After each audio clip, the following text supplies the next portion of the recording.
Welcome back to the Intercooler podcast, everybody. The podcast powered by car finance specialist JBR Capital, with me, Dan Prosser, and him, Andrew Frankel. This week we are talking about the analogue driving experience. Yeah, I vaguely remember it. And actually, I think if you love driving, if you enjoy the process of operating a car, really it's the analogue experience that you enjoy. Is it? Do you think that's fair? And what do we mean by the analogue driving experience? It's naturally aspirated engines, or actually just combustion engines. It's probably unassisted steering. It's probably a manual transmission. Yeah, I mean, I've been looking back at this, and I take it quite literally, analog and digital. And I was sort of looking back to the introduction of electronics into car production. And it started, basically, it's a process that's been going on for nearly 50 years. If you think about, the first time it came in, I guess, was with the introduction of ABS, late 70s into an S-Class Mercedes, I think. I don't think anybody would regard that as a bad idea. No.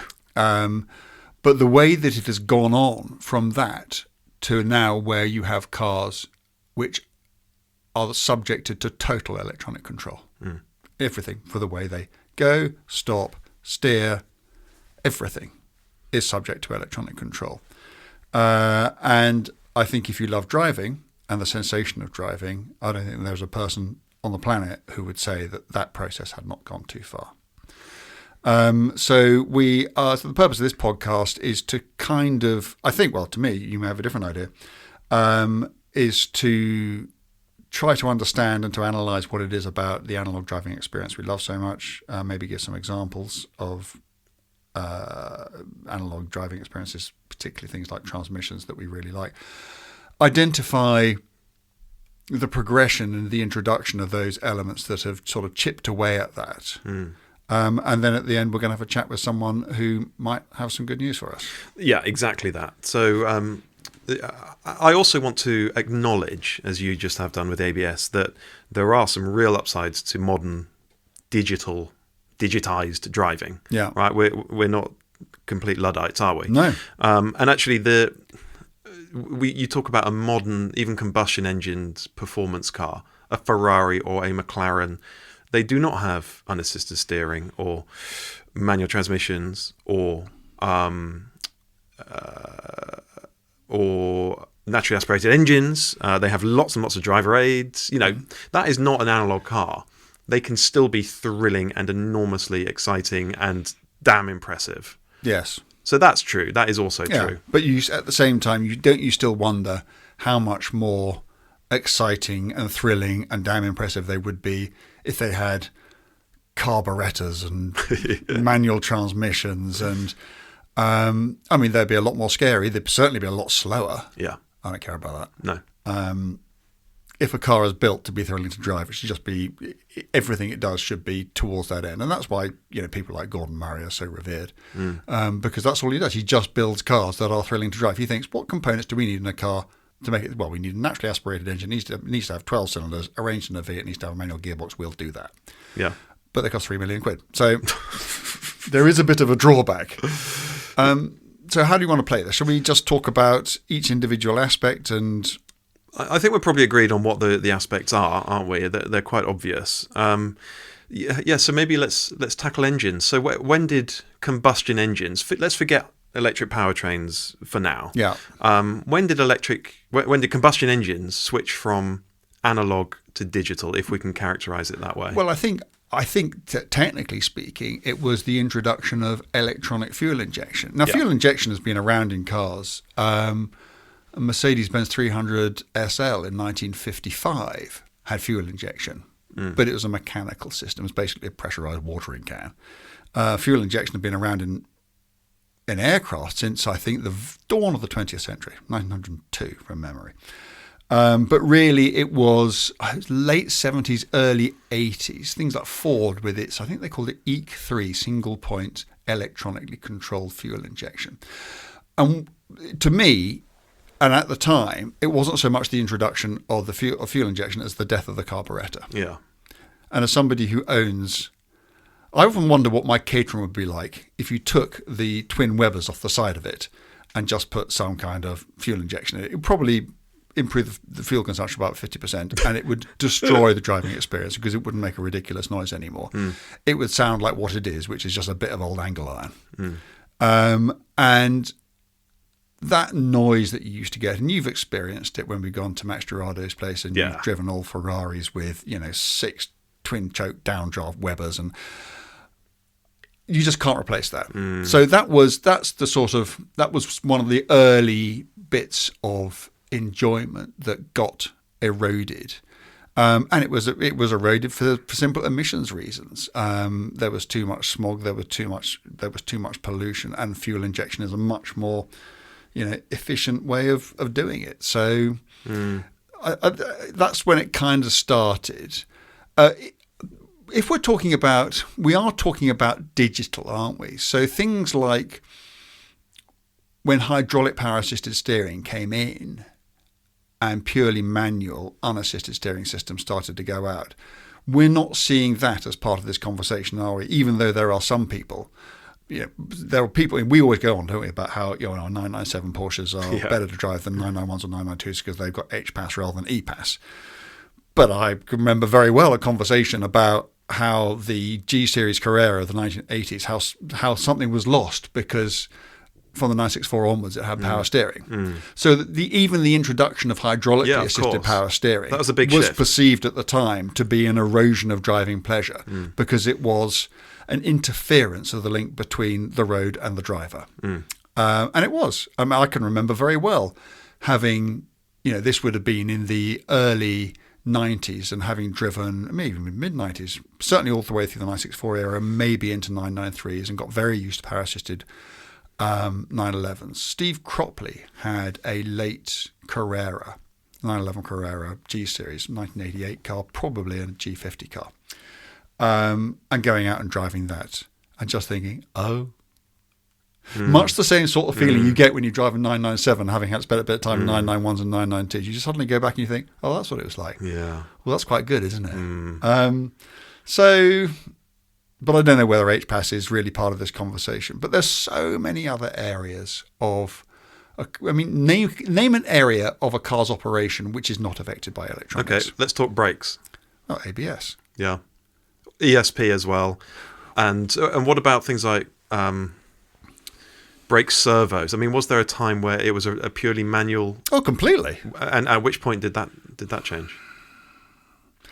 I suppose I don't know the answer to that because that's not really sort of electronic. But servo. I mean, you could get servo-assisted brakes in the 1920s. I think. Okay. I think that there are vintage Bentleys. In fact, I know I've got a friend of mine who's got a vintage Bentley which is servo-assisted, which to me just feels completely wrong because if you're not breaking your leg trying to slow the bloody thing down, then it just doesn't feel quite right. But ABS, as we talked about, but also, I mean, things like traction control and stability control. I mean, traction control came in the late 1980s on Mercedes and BMWs. Actually, if you look at this sort of thing, so many of these systems were introduced in America on things like Cadillacs. But because they never got sold over here, I'm not really going to dwell on them because they're not sort of systems that we're in any way familiar with. In terms of the big transformation to electronics with things like the introduction of traction control and then after that electronic stability control. And there is a big difference between the two. I mean, traction control will simply stop the driven wheels from overspeeding, whereas an electronic stability control system will look at the entire car holistically and employ a range of measures from applying individual brakes to cutting engine power, managing this, that and the other to keep the car under some semblance of control. And that was a process which sort of started in the late 1980s. But there was a thing called a Mitsubishi Diamante. Oh, yes. In 1990, which I think was the first car with stability control in it. Same year as Honda introduced, I think, the first sort of mainstream production electronic power-assisted system into the NSX and ruined it. Oh, really? You could only get EPAS on an auto NSX. Okay, yeah, right. I think we've had this conversation before. So they had to detune the engine. Yeah. So that ruined the engine. Yeah. They softened off the suspensions. That ruined that. It had a terrible 4-speed automatic, which replaced one of the nicest 5-speed manuals ever driven. So that ruined that. And the only thing left to ruin was the steering, and that was electronics. That was ruined too. An automatic NSX. I've never known a single car outwardly identical, one with 2 pedals, one with 3, be more comprehensively trashed than the original Honda NSX. Yeah, so that went from an analog car to something very different, didn't it? And it doesn't sound like it was a good change either. No. Should we talk about? Do you want to talk about some specific engines or transmissions? I want to talk about some specific transmissions because this is going to end up. This podcast is heading in the direction of a transmission conversation. It really is. With the guest that we got coming on. I think just before that, another area which we're very familiar with these days, particularly in the sorts of lives that you and I live, which I think probably came in earlier than people think. We think of active roll bar control. Yeah. We think of Porsche's, what do they call it? Porsche Dynamic Chassis Control, PDCC. PDCC, yeah. And this ability with so many cars now, quite sophisticated cars, come with these 48-volt systems, which allow suspension systems. I mean, you've been knocking about in a Land Rover Octa recently, haven't you? Which can basically do anything with its roll bars that you like. I'm not sure it has roll bars, but its ability to control roll from basically total free axle articulation to nothing at all. Citroen was doing that in the 1990s with the Xantia Activa. Yeah. And it felt so weird. Yeah. Because there was no roll. It just stops the roll, doesn't it? But it's not a super stiff car either. No, but I can remember we took 2 Xantias through the same corner at the same speed, one an Activa, one not, and you looked at the photograph, and one literally looks like it's parked.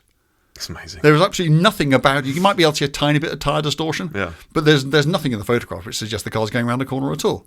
And actually, if you were in it, didn't Mercedes have a sort of pendolino system where the car would actually bank into the corner? It would lean into the corner, yeah. And you could turn it off. And you only had to experience it once to really, really want to turn it off. Well, it was quite good for comfort because your body wasn't lurching about in corners. So it would just it would lean in enough to counteract that body roll and that tendency for your body to lean out. So it was quite good just for staying upright. But the moment you tried to drive with any enthusiasm, it was just bizarre. You turned it off. Yeah. And also, we used to call it silly steering. BMW had this weird power-assisted steering where it would decide what ratio to give you according to... So the idea was if you're driving around town, you'd have a really quick rack, so you wouldn't have to do massive amounts of arm twirling. And then if you're driving at high speed, you get a much slower rack, so you wouldn't get these violent reactions from the car for any given... But what it actually meant is every single time you turned into a corner, you never knew what the car was going to do. Yeah. And it was just such a weird system. That's a very good example of a digital system in a car, isn't it? Exactly. Very, very good example. And how it erodes the connection to the car. Yeah. That's what we're talking about with analog driving experience. It's about being as connected to that car as you possibly can. And that car's responses being as predictable as they possibly can be. And that's what you get with a purely analog car. So let me fire some gearboxes at you. Okay. These are going to come from all sorts of corners. But I think the point I'd like to make is that if you live, as I think most of us do, your life in a sort of fairly modern way, and don't necessarily get to go back very often to remember what it was like, it can be quite shocking to realise, on the one hand, how much has been gained in terms of safety and convenience, but on the other hand, how much has been lost in terms of your interaction with the car. If you go and drive, do you remember, for instance, a Mark 1 MX-5? Yeah. With that 5-speed gearbox. Yeah. They must have thought so hard about that. Yeah. They must have thought so hard about how that should feel. It was anything other than just a gearbox, which they just stuck in the car. It was such to me, it's actually an example of a car where the gearbox is actually more important than the engine in terms of your interaction with the car. It's fundamental. It wasn't a supporting act to the main event, which is what almost all gearboxes are. It was actually the main event, certainly in terms of the powertrain. And the engine, even though it was a nice little twin cam 16 valve 1.6, what I remember about driving that car for the first time, in fact, I can remember it so vividly, getting into that car in 1989, 1990, and just thinking, wow, that lovely little short shift. Yeah. Beautiful, beautiful. How did you feel the first time you drove a Ferrari with an exposed H-pattern gearbox and heard and felt that scrape and click? And Yeah, great, fantastic. I mean, by the time I'd done so, I'd read so much about the open gate and the click-clack, so you sort of know what's coming. But did it live up to those expectations? Because presumably by that stage you thought this is going to be some kind of seminal experience, and it may or may not have been. It wasn't seminal at all. It was nice to hear the click-clack and to see the lever moving around between the fingers. Yeah. I don't remember it being a fantastic shift particularly. No. This was in a 360, I think, and probably quite a ropey one. But yeah, it was nice. But the interesting thing to me is I've got to the place now where it actually wouldn't matter very much if it wasn't a very good shift. You just want the manual shift. The click-clack. I want to hear that noise. I want to feel that feel as that lever works its way around the gate, and you hear it hitting all the little bits of metal. And because to me, that's what driving a Ferrari is. Yeah, I understand. As someone who kind of grew up, I didn't grow up in Ferrari sadly, but I did. I was very lucky. I spent a little bit of time in some. And all the Ferraris that I drove when I first got into the business, the 348s and the Testarossas and frankly, and the Mondials, which weren't very good Ferraris, but they all had that. And to me, that's what a Ferrari was. And I guess the first one that I became familiar with was the Dino. And then they did do some really good ones. You've driven a 355? No, I haven't. Or 456 or a 550? Well, you've driven a 550. Okay, yeah, so gorgeous shift in that, yeah. Gorgeous shift in that.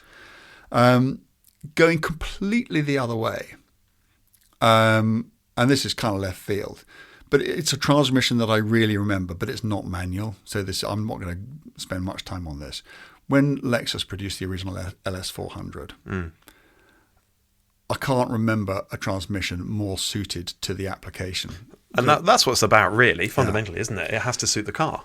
I mean, I can remember driving that car along on a very light throttle and just looking at the rev counter, and you just see the needle move, and that would be the only sensation you would feel. That's brilliant. You would otherwise they blanked off the rev counter. You wouldn't know it had changed gear. It was that smooth, and just thinking, wow. This is back in the period when we all thought that the Japanese were going to basically take everything else over, and things like the NSX and the MX-5 and the LS400 came along, and it gave us good reason to think that. It never actually happened quite that way, but it was in its own way, that was an extraordinary gearbox. Alfa Romeo 5-speed gearbox, which they had through the 50s, 60s, 70s, 80s. I mean, that gearbox, it probably was a number of different gearboxes. I'm not sure whether it was one fundamental design, but there is something so quintessentially Alfa Romeo about the way those cars changed gear. It's very mechanical, but at the same time, it's extremely smooth. You could blindfold me and put me in one of those and allow me to change 2 gear changes. I'd tell you what car I was in. Yeah. Well, this is actually, it's interesting because I have driven manual cars where the shift was so dissatisfying. You'd rather be in the paddle shift car, the auto car. I felt that way about 991s when they came out. Did you? Yeah, 2010, the 7-speed when that first came out. Yeah. It just wasn't a very good gearbox. I mean, they've improved it hugely now. Yeah. When they put that 7-speed gearbox in the V12 Vanquish S. Yeah, that was a shame. The manual F-Type. The F-Type was poor. Yeah, it was. Because these were just gearboxes. Not because they were the best gearbox, they were just gearboxes that were available and fitted and could handle the torque, so they went in. Yeah. But you're right, they have to, being a manual gearbox it is not enough. No. There was a 4-speed gearbox that Ford did in the 70s and 80s, maybe even the 60s. I became familiar with it because my stepmother had a Morgan 4.4, which was an utterly terrible car in the 1970s. Literally, its only redeeming factor was its gearbox, which was absolutely exquisite, the most beautiful gear shift. And then one of my many careers, I was very briefly a newsagent on the island of Jersey. And the business had this, utterly knackered early 70s Ford Cortina estate, which I used to drive to the wholesalers to pick up the newspapers in. And this was one of the worst things I'd ever sat in, apart from the fact it had exactly the same gearbox in it. Yeah. And it was utterly... And I looked forward to being in that car and driving that car for one reason only, which is that it had a lovely gearbox. And that just shows, doesn't it, how much of a difference these things can make. Yeah, it does. I think I have driven that gearbox in a Mark II Escort, an RS2000. Yeah, absolutely. Yeah. Gorgeous gearbox. Yeah. Before we go any further, I'm just going to jump in for a moment and remind everyone watching, everyone listening, that the Intercooler is now in partnership with Supernatural Car Care. And Supernatural's big thing is stripping away the lurid coloured dyes and the odd smelling fragrances that you get in lots of other car care brands. And so they just produce very, very good, high quality cleaning stuff that isn't complicated to use, and it's formulated to work on classics just as well as it works on modern cars. And you don't need any specific knowledge to use this stuff. It's straightforward, good quality. As a TI podcast listener, you can get a 10% discount on anything sold by Supernatural. So just go to supernaturalcarcare.com, fill up your basket, and use coupon code TI10 at checkout to get your 10% discount on us. We're also, every month, we're giving away a Supernatural Car Care kit worth 125 quid to one app and website subscriber. So there you go. If you're not yet subscribed, maybe there's a good reason to do so. So we've discussed transmissions there. We are going to discuss transmissions a bit more later on. I've just got a couple of points that I want to raise with you now. I just want to briefly touch on the advantages of modern digital driving, because I'm driving as my everyday car right now a very modern, very digital car. It's an electric Audi A6 Avant, and it is a purely digital car. And there are some real benefits to it, right? Modern digital cars are cleaner. They are very, very safe.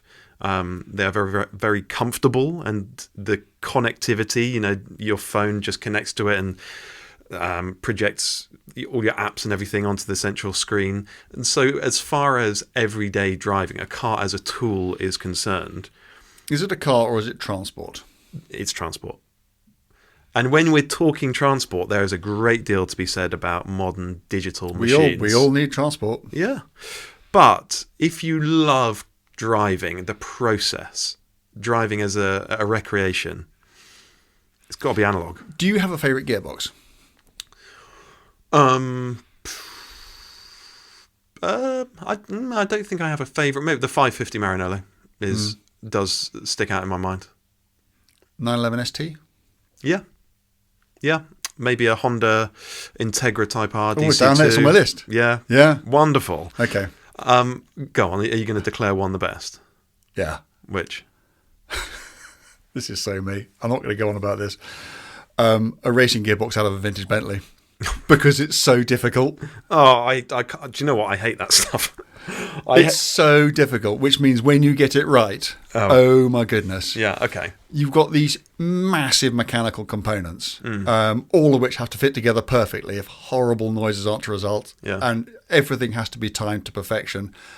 And you're doing it in a race environment, and there are all these other idiots around you. And it's just... There's a particular gearbox they did, which is called the D gearbox, which was their close ratio racing box. And it's really heavy, and it's quite hard. And if you get it right, it's the best feeling in the world. Yeah, I can well imagine. The problem is I wouldn't get it right, so I'd never get to appreciate that. You don't know that, do you? No, I don't. But do you think there is as we sit here now, is there a growing appreciation for the analogue driving experience? Modern cars, the cars that lots of us are using as our everyday transport, are not analogue, and they are moving further and further away from that. And so, if we want to appreciate a driving experience, do we look towards those cars that give us the analogue connection? I think we do. As we move further and further away from this thing we discuss so often, which we loosely call peak car, into an era where almost all control over the cars has been subcontracted out to electronic brains. There has to be a balance. And also, as EVs have made performance such a, well, I've always said, it's not discredited but devalued currency. It's just, performance is just not interesting anymore. So what replaces that? What interests us about how a car drives? And it has to be, if how fast it is no longer as interesting as it was, it has to be, well, if it's not how fast it is, it's how much fun it is. Yeah. And if there is an acceptance that cars are too heavy, are overly controlled, then inevitably the balance will have to shift back towards what we have always loved about cars, which is the interaction between the man or woman and the machine.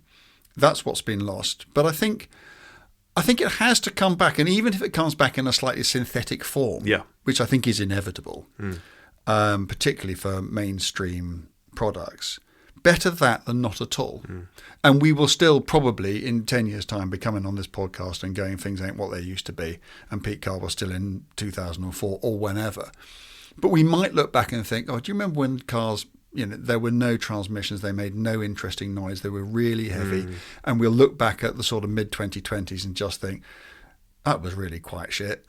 And cars are now lighter, and they have found ways to bend the technology back in the favour of the driver, so people are still able to go around there about their business in a way that is completely safe and connected and easy, but a bit of the love has been injected back into the experience.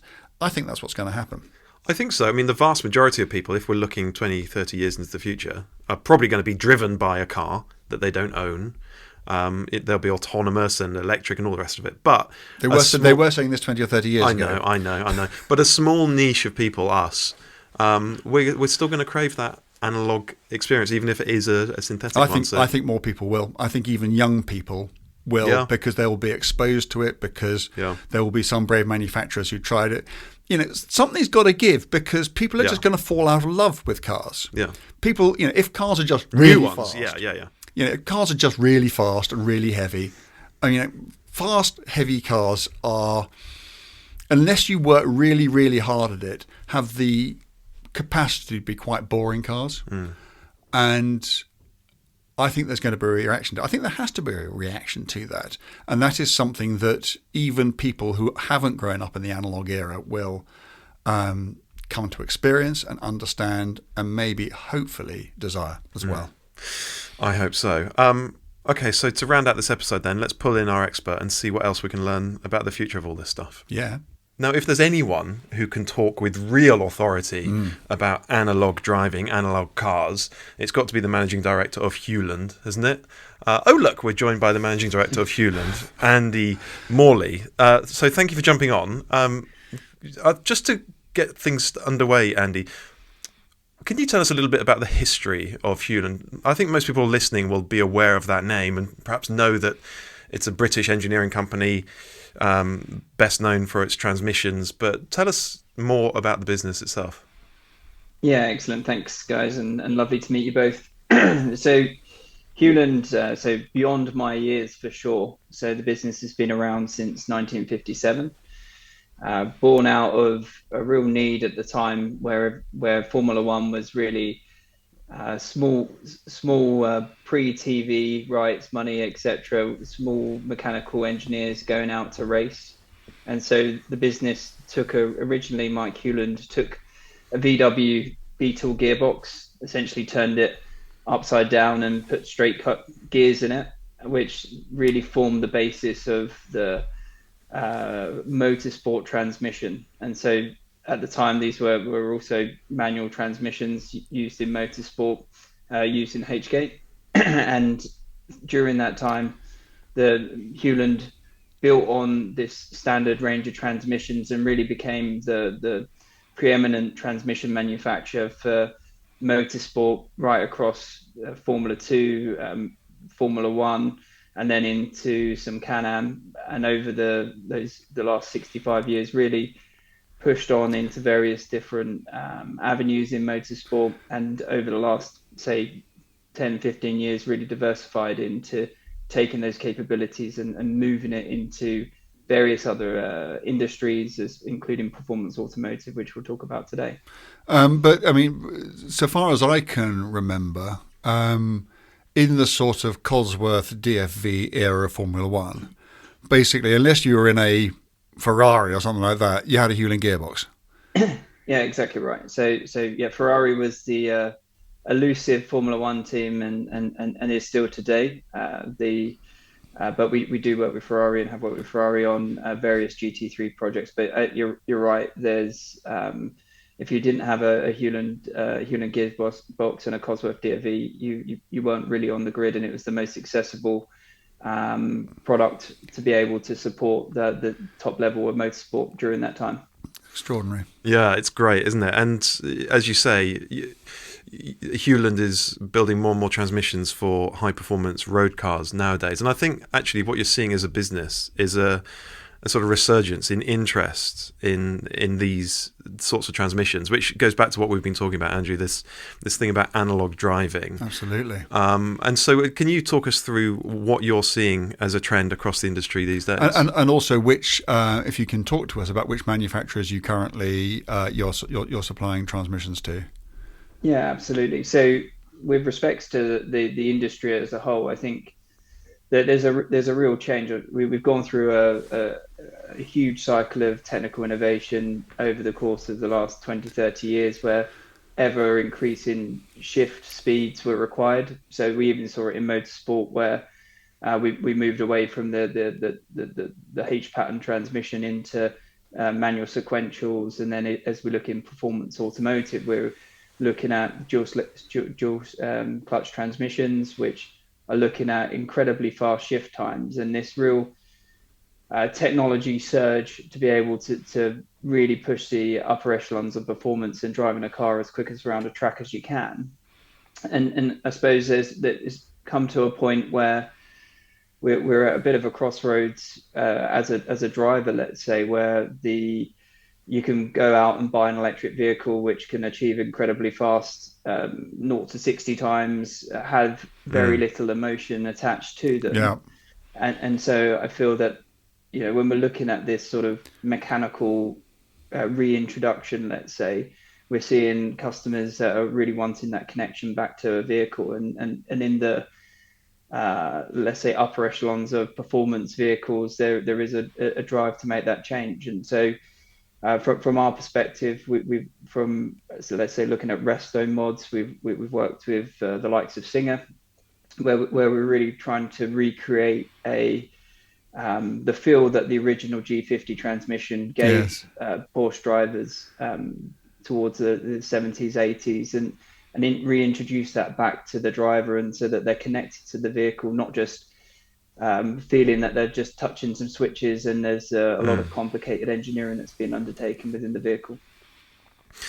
Yeah, that's right. I mean, a H pattern manual gear shift is a big part of the analog driving experience. It really is. And are we seeing, apart from resto mods, are we seeing more manufacturers either putting H pattern manual gearboxes in their cars, or behind the scenes starting to assess the feasibility of doing so? Yeah, for sure. If you're looking at a lot of the new V12s that are coming out to market, and so obviously a V12, we're looking at a very small series range of production vehicles. They're the £1 million+ vehicles, which there's plenty of them these days, and many new coming into the market are all looking at manuals, and that's just indicative of where we are. So that, not just because of driver feel, there are some other influencing factors that around ultimate complexity of that vehicle, but the real market driver at the moment seems to be sort of moving back from the precipice of everything being automated for a driver, and all of these assists and quick lap times that can be achieved, but really putting back in that essence of driving. The reason you're buying these vehicles is to drive them and feel connected to them, not to take a few seconds of a lap time, which is what we try and do in our motorsport. So can you see it? I mean, obviously we know that things like companies like Gordon Murray, like GMA 250 and that sort of thing, they have manual gearboxes in them. Pagani. and without sort of naming names or anybody else, but can you see that becoming more mainstream? So, having said not going to name names, I am going to name names, but just generally speaking, companies like Porsche and Ferrari and McLaren, can you see a time when, I mean, still certainly top-end super luxury car manufacturers, but not completely unattainable multi-million pound car manufacturers, can you see a time when manual gearboxes are going to come back to them? And how does that work with legislation? Because we've always been told, haven't we, that the reason that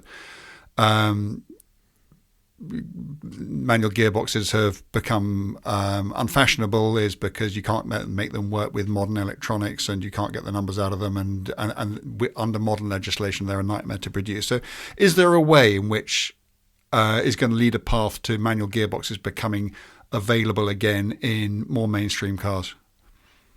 Yeah, I think you can see from Porsche itself already the new 911 GT3 it has is an optional manual. Yeah. Even if you look at the say the Lotus Emira, that comes with a manual. So that these are, say, £100,000 supercars are becoming a bit more keen on that driver experience, and as you say about legislation, so trying to achieve the Euro 6 and the various different noise criteria that are driven through legislation, that they are a challenge. But I think ultimately, if we continue to legislate out that driving experience, then we'll all end up in electric vehicles, which is ultimately what the mainstream will drive towards. However, these products that are being purchased are light use, limited use vehicles that hold a sort of a key place in many people's hearts from a drivability perspective. And I think as we look globally, the overall there is a bit of a stalling or a driver to ensure that there is a slower adoption, or ensuring that the adoption of electric vehicles is use cases towards the mainstream, rather than for these sort of luxury items that people are still purchasing. Yeah. I mean, you're right. Supercar manufacturers in particular spent a good couple of few decades, doing everything they could to make their cars faster and faster and faster acceleration figures, faster lap times, more power. And then EVs have come along, and they are just faster, effortlessly. And so the supercar, it's going to have to lean back into what differentiates them from a modern, very powerful EV, and that it is the analog driving experience. That's what they can do that EVs cannot do. Yeah. And so hopefully we do see a reversal of this trend of just chasing ever faster lap times and prioritizing actually the things that drivers like us really do value more. And it also requires a change of attitude from the customer, doesn't it? I mean, the real reason that manual gearboxes went away is that when people were buying new cars, they just didn't want them anymore. In all those eras when, you look at all those Ferraris which were offered with both, almost everybody went for the two-pedal option. Yeah. I can see, I don't know whether you would agree with this, but I can see a time when that's going to turn around, because it's going to be seen to be more authentic and real and proper to have an H-pattern 6-speed. Yeah, for sure. Yeah, and I use the analogy of a smartwatch and an analog or Rolex. You're buying a premium crafted product for which is you attach a significant amount of emotion to it. Its functionality is significantly less than your Apple Watch, which you can record all of your metrics. It can tell you how fast you run. It can tell the time in every single country in the world and answer messages. But people still end up with luxury watches because there's an innate emotion to that product. And when it comes to having a manual car, it might not be perfect, it might not be the best in class in technology, but there's a sense of refinement and an integration with the driver, which people are pursuing in this digital age where people have all of the electronics around them, and it's open up to the mainstream. It isn't just to the high end purchaser. So are you I wouldn't expect you to name any names, but are you now working with more mainstream manufacturers to bring manual transmissions back into the sorts of cars where we haven't seen them for some time. Yeah, absolutely. And the interesting for a business like Hewland is that because it's been such a dying art, where a lot of the mainstream tier ones have been supplying these high end transmissions with significant electronic aids, that mechanical integration has been lost and some of the skill set has fallen away. And so companies like ours and UK competitors like X-Track, Ricardo, all of these people are working on projects which involve that manual integration of a mechanical integration of a transmission. And you have seen a step up in that kind of activity over anything you've seen in the recent past, presumably. Absolutely. It's really wow. It's great, isn't it? I'd say in the last 2-3 years that's even multiplied as well. I think we saw it, sort of the foundations of it coming from the resto mod scene. Yeah. And then obviously the success in resto mods has really pushed OEMs to have a look and introduce manuals into their mainstream platforms. We hoped that would happen, didn't we? But to hear that it actually is fantastic. So how long does it take? I mean, you've been having these conversations for a number of years now. I mean, how long will it be before we actually start to see a significant uptick in the actual market presence of these transmissions? Is this something that's just around the corner, or is it still a while off? No, I think at the real, there's sort of different timelines for different OEMs, and when you're looking at sort of these small series production vehicles, which is, say, less mainstream, you'll see in the next year or two there'll be a number of V12 manuals that will come on market, which will exclusively be manual, maybe backward compatible to an AMT perhaps. But and then outside of that, in the sort of mainstream, I think you'll start to see a few more product offerings with manuals for sure. Oh, brilliant. So I just wonder then, to wrap things up here, what can the likes of Hewland and X-Track and Ricardo do to continue improving the H-pattern manual transmission? Or is it just where it is now and that's as good as it can get? Or are your guys and girls constantly beavering away trying to make improvements to these things all the time? Yeah, there's a lot more information that you can use as part of the design process when you're making a H-gate today, as there was compared to maybe 20 years ago. So, really understanding the what the driver is going to feel at the stick end, let's say, being able to really through analysis and diagnosis, we were able to determine what that feel is going to feel like in the CAE world. And so a huge amount of work can be done up front, which is something that perhaps was less understood in the past. Just the general design philosophy of transmissions has changed due to our sort of heavy reliance now on looking at oil simulation, gear simulation. We're able to make sort of stronger, lighter, quieter gearboxes. More efficient transmissions with fewer frictional losses. Exactly, and also electrification has also helped in many respects as well, of the push into higher degrees of efficiency, but equally everybody's understanding of MVH has become more acute because of the design techniques that we've had to adopt in a quiet electric vehicle. And so there's a lot of changes in materials. Smaller, as I said, smaller packaging for H-gate manuals will enable designers to change aero on cars, be able to adapt their platforms to be able to have these lighter products in there, because ultimately a H-gate manual is a lighter product as well. Yes. Some of the transmissions that we see in the supercars of today are anywhere between 30 to 70 kilos heavier. They're easily. Wow. Yes. Because of the well, you only have to look at it. You only have to go on a Porsche website and see the difference between a PDK and a manual 911 to know that there is a big difference. It's a big difference. Yeah. This out of curiosity as much as anything. We know that manufacturers of EVs, particularly sporting EVs, are simulating transmissions these days, paddle shift transmissions. Are we ever going to see an electric motor paired with an H-pattern manual gearbox? I know you don't need it because of the torque profile of an electric motor, but purely for fun, is that going to happen, or is that just not on the cards at all? Yeah, I think there's some challenges around that. well, if we look back at actually Formula E season 1, we had a 5-speed manual attached to electric motor, but Oh.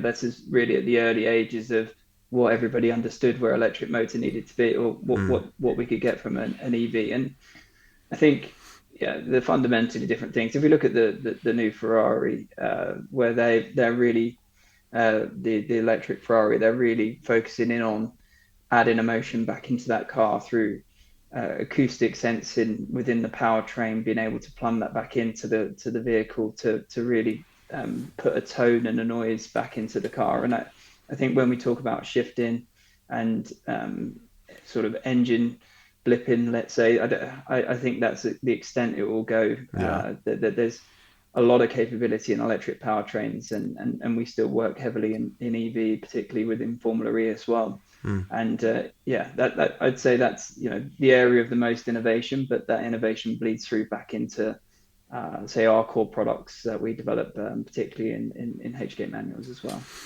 Cool. Even in just the time that we've been doing the Intercooler podcast, Andrew, 5 and a bit years, the manual transmission has gone on a journey, hasn't it? It's sort of faded away, been phased out, and now it seems it's on its way back. It's great news. It's like vinyl. Yeah, it is like vinyl, and probably for the same reasons. It is like vinyl, but it's still going to be niche, I think. Of course. The long and short of it. I think the mass adoption of electric vehicles will make sure of that. But we're here to make sure that we're still. But it's going to be less niche than it has been, insofar as that there'll be more mainstream cars with manuals, and it's not just going to be GMA T50s or even GT3s. There will be manual versions of cars which don't have manual versions at the moment.